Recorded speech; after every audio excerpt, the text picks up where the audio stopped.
நமஸ்காரம். உங்கள் அன்பிற்கும் அபிமானத்திற்கும் ஒரு வித்யாபுத்திரன் பி ஆர் ராஜா குளத்தூர்ந்து பேசுகிறேன். ஸ்ரீமாத்திரை மக.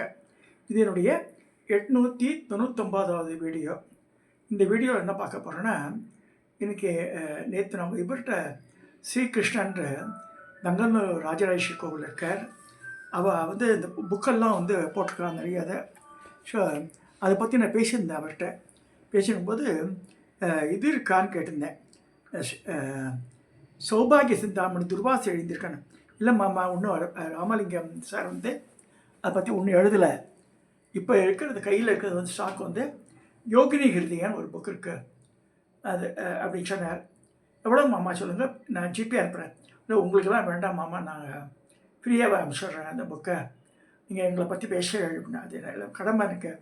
நான் ஒருத்தர் அவள் பண்ணுறான்னா அவள் பண்ணக்கூடிய காரியங்கள்லாம் நம்ம பேசி தான் ஆகணும். இவள் சாதாரணமாக பண்ணலை. நங்கநல்லூர் ராஜராஜேஸ்வரி கோவிலில் எவ்வளோ விஷயங்கள் பண்ணுறா. அவள் நித்தியப்படி ஹோமங்கள் வருஷம் 365 நாள் 300 நாளைக்கு மேலே அங்கே விசேஷங்கள் வந்துட்டுருக்கு. சத்யநாராயண கோவில் பக்கத்துலேயே இருக்குது. அதுவும் ராஜகோபால சுவாமி தான் அதையும் ஏற்படுத்தியிருக்கார். அங்கே நான் போயிருக்கேன் ஒரு தடவை. இந்த ராஜராஜேஸ்வரி கோவில் இந்த 16 படிக்கட்டு ஆரோகணம் அவரோகணத்தில் பண்ணியிருக்கேன். அதுக்கு நான் பல தடவை போயிருக்கேன். நங்கநல்லூர் போனாலே எனக்கு கட்டாயம் போய் பார்க்கணுண்டு. ஆண்கள் போகும்போது தயவுசெய்து இந்த மாதிரி மேல் வஸ்திரம் யோக வேஷ்டி எடுத்துகிட்டு போகிறது நல்லது. ஏன்னா பனியெல்லாம் போடக்கூடாது, சொக்காலாம் போடக்கூடாது, கீழே ஊற்றி வச்சிடணும். வேஷ்டி சொக்கா போட்டுருந்தால் தான் போக முடியும். இல்லைன்னா பேண்ட்டை போட்டுட்டா பெல்ட்டை போட்டுட்டு அந்த சொக்காவை கேட்டு நல்லா இருக்காது பெண்களுக்கு. அங்கே இப்போ யோகினி ஹிருதயம் ஒரு புக்கு போட்டிருக்கா. அந்த புக்கு தான் அது. இதான் எனக்கு அனுப்பிச்சிச்சா. இன்னைக்கு காத்தால் தான் வந்தது எனக்கு. அது இந்த குலார்ணவ தந்திரம் மாதிரி இந்த புக்கில் பார்வதி பரமேஸ்வருடைய சம்பாதம் வருது. இது ஒன்று இப்போ தான் படிக்க ஆரம்பிச்சிருக்கேன். படிச்சு shortly I will be talking to you on this. இப்போ சீக்கிரத்தையே வேறு சொல்லியிருக்காத. ஸோ பார்த்து தான் ரிலீஸ் பண்ணணும். எப்படி பண்ணுறதுன்னு பாட்டு உத்தரவு கேட்கணும். இப்போ கம்மிட்டு ராஜராஜேஸ்வரி கோவிலில் சொல்கிறேன். இப்போ நவராத்திரி புண்ணிய காலத்தில் நிறைய விசேஷ பூஜைகள் இருக்குது. தில்லை கங்கா நகர்ன்ற இடத்துல இருக்குது அந்த கோவில். சத்யநாராயண கோவில் அது பக்கத்துலேயே டேர்ன் பண்ணால் வந்துடும் அது. ஸோ அவள் இங்கே பாருங்கள்,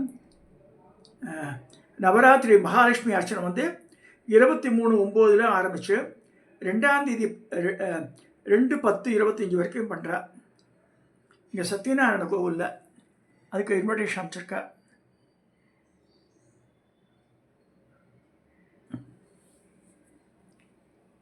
அதில் இந்த ஃபோன்பே ஆட்டம் கூட இது கூட அனுப்பிச்சிருக்கா. டொனேஷன் அனுப்பலான்ட்டு. எங்கெங்கோ என்பது ஒர்த்து ஸ்பெண்டிங். உருப்படியாக பண்ணுறா அவள். அது மாதிரி பயனும் அடையலாம். நம்ம நவராத்திரி புண்ணிய காலத்தில் இது எத்தனை வருஷம்னா 51ஆம் ஆண்டு நவராத்திரி உற்சவம் 51 இயர்ஸாக பண்ணுறா அவள். ஸோ 21/9 ஆரம்பித்து ஞாயிற்றுக்கிழமை ஆரம்பித்து வியாழக்கிழமை 2/10 வரைக்கும் நடக்கிறது. தசமகா வித்யா யாகம் நடக்கிறது. முக்கியமாக பாருங்கள், தசமகா வித்யா யாகம் it is going to take place at Nanganallur Sarvamangala Rajarajeshwari பீடத்தில் 51ஆம் வருஷம் நடக்கிறது. அது இதுலேயும் நம்ம கான்ட்ரிபியூட் பண்ணி நம்மளுடைய குடும்பத்தின் பெயர்கள் இதெல்லாம் சொல்லி செய்யலாம்.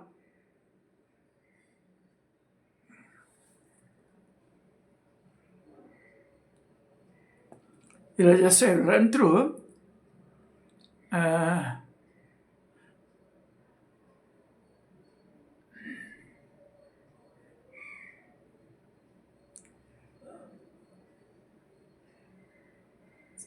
இருபத்தஞ்சு 26 புவனேஸ்வரி ஹோமம் 25ஆம் தேதி வருது. 25/9 பலன்கள் மன நிம்மதி, ஆரோக்கியம், செல்வம், குடும்பத்தில் மகிழ்ச்சி.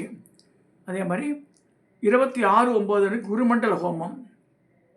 குரு அனுக்கிரகம் அண்ட் அம்பாள் அனுக்கிரகம் கிடைக்கும். நிம்மதி, சந்தோஷம், நல்ல ஆரோக்கியம் விளங்கும். 28/9 திருஷ்டி ஹோமம். கண் திருஷ்டி மற்றும் எல்லா வகை திருஷ்டியும் விலகும். எதிரிகள் அழிவர். வாழ்க்கையில் மகிழ்ச்சியை நிம்மதி கிடைக்கும். மகாவராகி ஹோமம் வந்து 29/9 அன்றைக்கி நடக்கிறது. காத்தால 10 மணிக்கு. எதிரி அடிக்கிறதுக்காக மெயினாக பித்ரு சாபம் போகும். வழக்குகளை வெற்றி அடையலாம். வாழ்க்கையில் மகிழ்ச்சி தேர்வும். 30 அன்றைக்கி மாதங்கி ஹோமம் நடக்கிறது. தேர்வுகளில் பெரும் வெற்றி. சங்கீத, நடனம், எழுத்து, பேச்சு கலைகளில் திறமை பெருகும்.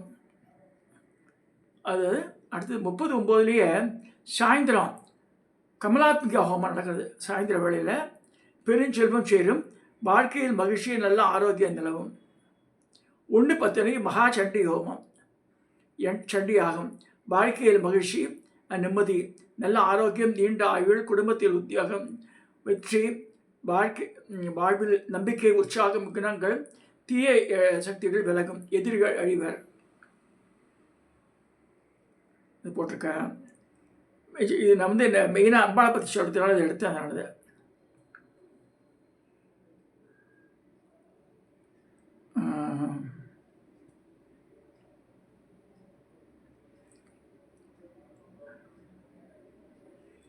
51st இயர் நடக்கிறது.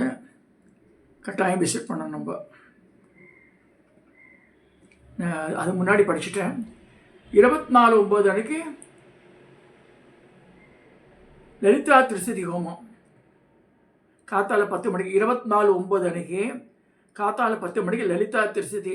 24/9 சாயந்தரம் 7 மணிக்கு ஷோடசி ஹோமம்.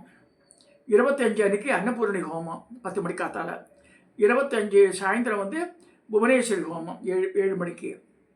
அடுத்து வந்து 26 குரு. அது முன்னாடி திருப்பி இங்கிலீஷில் போட்டிருக்கா, வேறு ஒன்றும் இல்லை.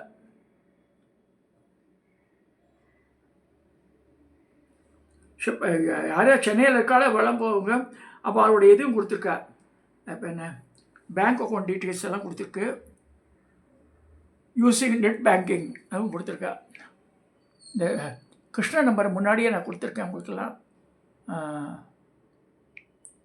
நெட் பேங்கிங் இருக்கவா அதை அப்ரோச் பண்ணலாம். Account number NSR trust bank, Karur Vaishya bank, branch Nanganallur. Account number 1255172, அப்புறம் வந்து 53455 7943. 1255172500000 7943. ஐஎஃப்எஸ்சி கோடு வந்து KVP, Karur Vaishya bank limited, KVBL 301255. இதுதான் வந்து ஐஎஃப்எஸ்சி கோடு. ஸோ தோசு கிருஷ்ணர்கிட்ட பேசிட்டு நீங்கள் இது பண்ணிக்கலாம்.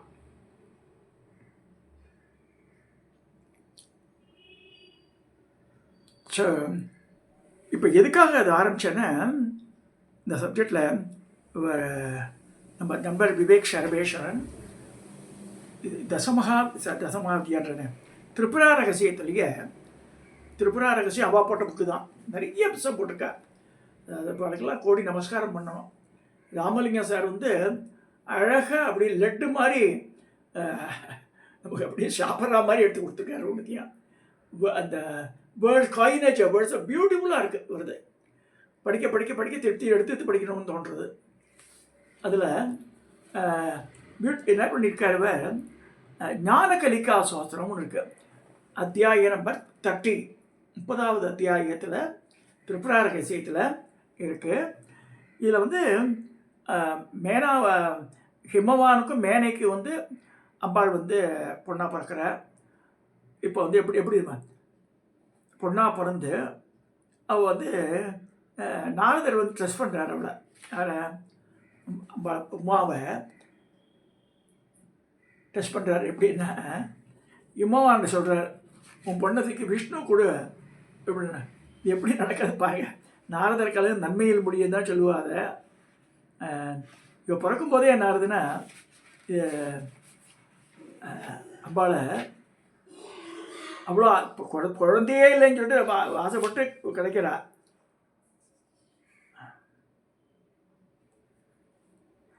இப்போ வந்து அம்பாள்கிட்ட ஹிமவான் ப்ரே பண்ணுறான், தேவி உன் திவ்ய ரூபத்தை விடுத்து மற்ற குழந்தைகளைப் போல் உருவம் கொள்வாயாக. உனது உக்கிரமான உருவை விடுத்து கௌரி என்ற பெயருக்கு ஏற்ப தங்க நிறம் கொண்ட குழந்தையாக வடிவு கொள்வாயாக. அப்பொழுதுதான் குழந்தை என்று எங்களுக்கு உண்மை கொஞ்சம் தோன்றுன்றார். தேவி உதயமாகும்போது தேவி சொல்ற, ஹிமவான், இதற்காகத்தான் முன்னரே நான் தேவி என்பதை நீ மறந்து விடுவாய் என்று சொல்லியிருந்தேன்.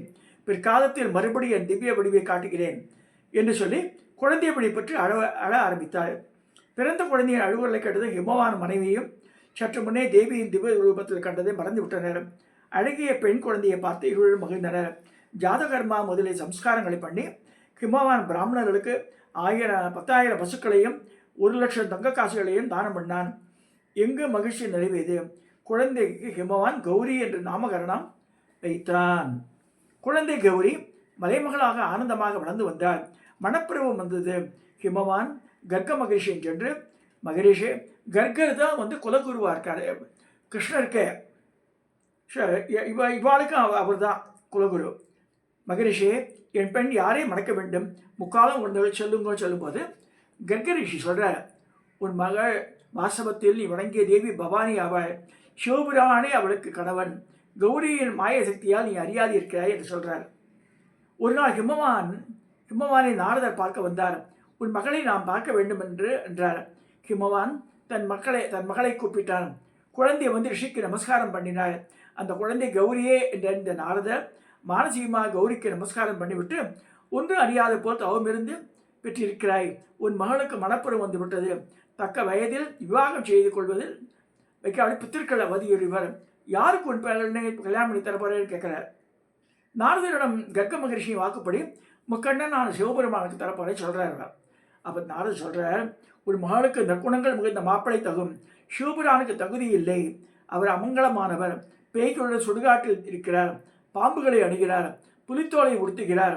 முக்கண் கொண்டுள்ளார். நஞ்சை தின்றார். பயமூட்டும் உருவு அவரது. அவருடைய இந்த போக்கு பிடிக்காது. அவர் மனைவி கௌரி கண்ணுக்கு தெரியாமல் மறைந்து விட்டாள். அவரை யாவரும் அவமதிப்பது பொறுக்காது தாட்சாயணி யாக குண்டத்தில் பூத்தி சாம்பலானாள். ஆகவே சிவபுரான் உன் மகளுக்கு பொருத்தமானவர் இல்லை.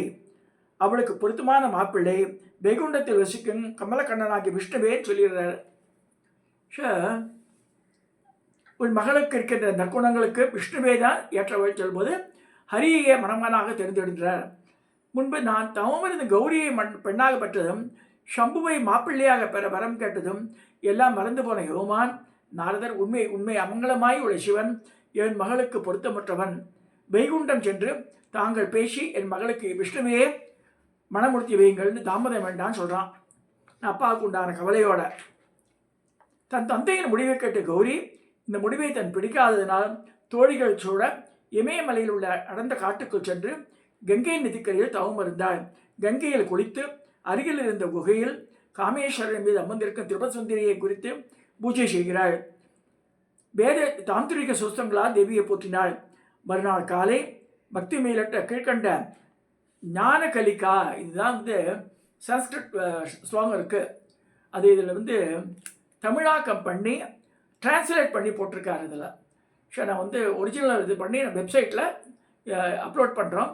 பட் மீனிங் மட்டும் படிக்கிறேன். அதுக்கு சிவே தேவி சம்பிதா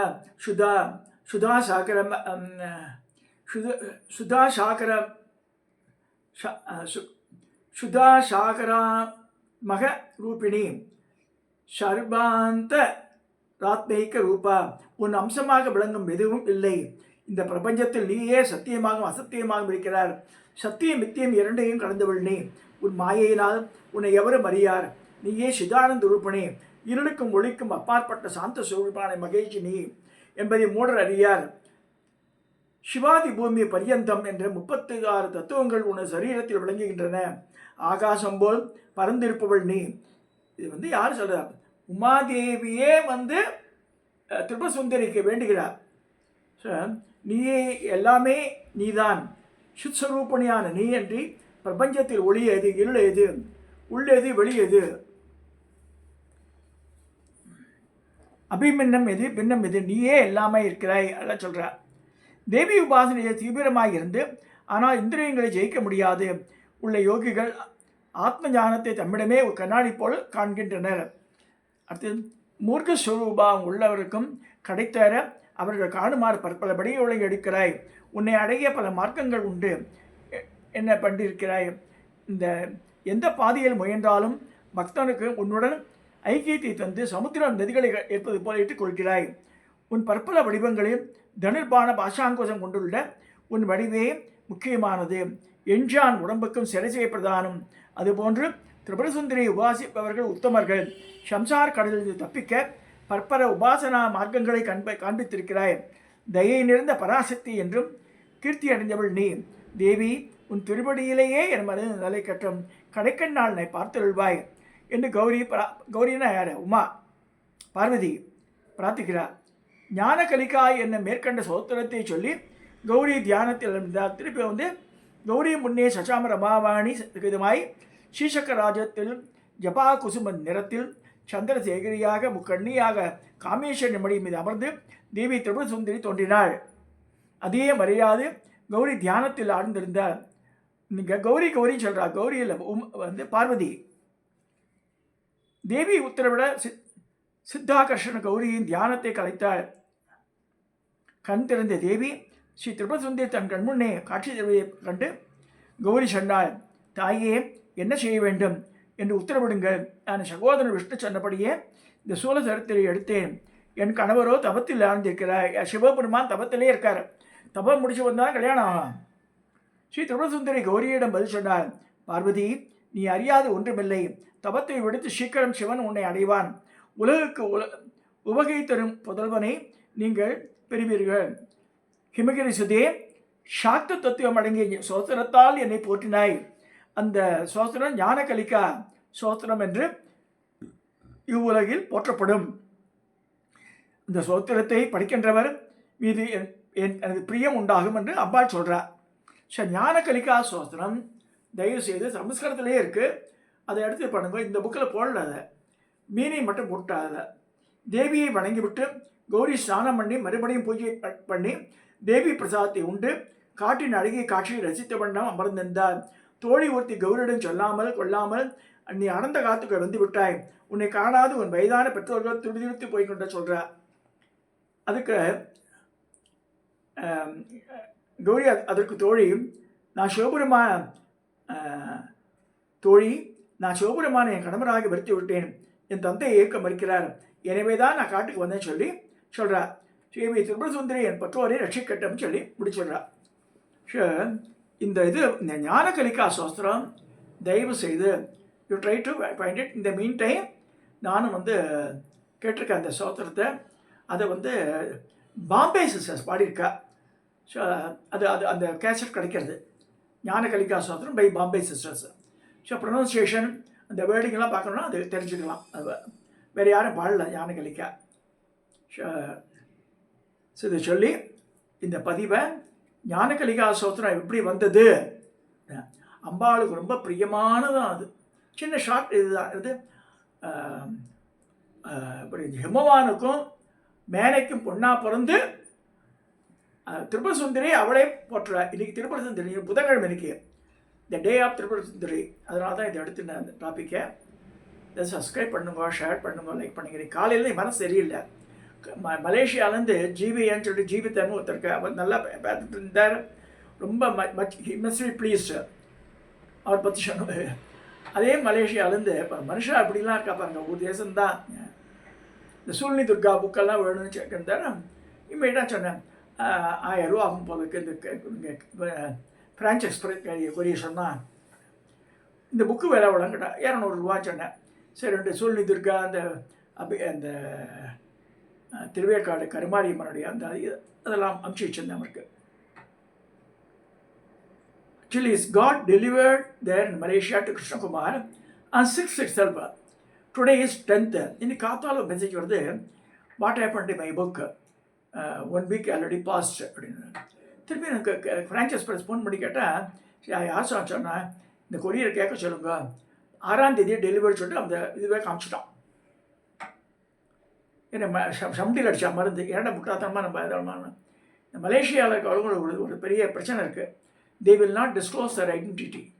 பேர் சொல்ல மாட்டா. கொஞ்சம் கஞ்சஸ்தனமும் இருக்குது. அது சொல்கிறேன் நான். கரெக்டாக 1000 ரூபானா 1000, 1100 ஆச்சுன்னா who will pay the balance? அது கூட எனக்கு பரவாயில்ல, 50 100 I am not going to earn anything. அது அனுப்பிச்சிருப்பாங்க. ஆக்சுவலாக there no profit no loss, but I have to spend. இந்த கவருக்கு 8 ரூபா ஒரு கவர், அது வச்சு அந்த செல்லோட ஒட்டி அட்ரஸ் எழுதி நான் அனுப்பிச்சா அந்த ஆள் என்ன வழி இருக்கார், அந்த ஆள் தான் சொல்ல வேண்டியிருக்கு எனக்கு. கிருஷ்ணகுமார்ன்ற பையன், have you received it or not? The courier says on 6 it was delivered. Do you have Shoolini Durga Homam Vidhanam அப்படி கேட்டிருக்கான். நான் சொன்னேன், நான் கேட்டதுக்கு பதில் சொல்லு, ரிசீவ் பண்ணியா இல்லையா அப்படின்னா. அதுக்கு வந்து எனக்கு இந்த சூலினி துர்கா விதானம் எனக்கு கிடையாது, பூஜை ஹோம விதானம் நான் வச்சுக்கல அப்படின்னேன். சொல்லும்போது ஐ வாஸ் இந்த working place, so I am not aware. இன்றைக்கி போய் தானே கேட்கணும் நான் அப்படின்னு சொல்லிட்டு கிவ் ரெஸ்பெக்ட் அண்ட் டேக் ரெஸ்பெக்ட்ன்றான். இதில் எங்கே வயசுக்கோசரம் அப்படி ரெஸ்பெக்ட் தெரியல. இந்த material has been got delivered on 6 itself, you should know. இன்றைக்கி மார்னிங் வந்து மெட்டீரியலே வரலன்னு சொல்லி எனக்கு மெசேஜ் அனுப்பிச்சிட்டு கிவ் ரெஸ்பெக்ட் டேக் ரெஸ்பெக்ட்னா என்ன அர்த்தம்? அது வேணான்னு சொல்லிட்டு பிளாக் பண்ணிட்டேன் அந்த நம்பரையே. இந்த மாதிரி மன சங்கடமாகிடுது நமக்கு. நம்ம சின்சியராக பண்ணும்போது இந்த மாதிரி கேட்குற வாட்டில் தான் நான் வந்து மிச்சம் வியாபாரம் பண்ணுறாள் அது மாதிரி பண்ண வேண்டியதான் போல இருக்கு. ஒழுங்காக பண்ணாலே இந்த மாதிரி பேசினா நம்ம தான் பண்ண முடியும். ஸோ அதே மாதிரி அந்த ஜீவிதன் வந்து ரொம்ப கைண்டாக இது பண்ணியிருக்கார். அந்த காவிய கண்ட கணபதி முனி பற்றி சொல்கிறதுக்கு ரொம்ப சந்தோஷப்பட்டார் அவர். ஸோ அந்த மாதிரி இருக்கணும் மனுஷா. ஸோ நம்ம வந்து வி ஆர் டேக்கிங் பெயின், அதாவது அதை கேட்டான்னா பார்த்துக்கிட்டு சொல்ல வேண்டியிருக்காரு. ஸோ அது சொன்னதுக்கு ஒரு தேங்க்ஸ் கூட வேண்டாம், இந்த மாதிரி ரிப்ளை போட்டால் என்னத்தை செய்கிறது சொல்லி இந்த மனசங்கடத்துக்கு இந்த மாதிரி காரணங்கள்லாம் வந்துடுறது எனக்கு. ஸோ அதை அப்படியே மூட்டை கட்டி வச்சுட்டு சரி உட்காந்து இப்போ தர்ப்பணங்கள்லாம் முடித்து சமையல்லாம் முடித்து, நீங்கள் ரொம்ப லேட்டு நான் பேசுகிறத சப்ஸ்கிரைப் பண்ணுங்க, ஷேர் பண்ணுங்க, லைக் பண்ணுங்க. இந்த மாதிரி யாரும் பிஹேவ் பண்ணாதவங்க.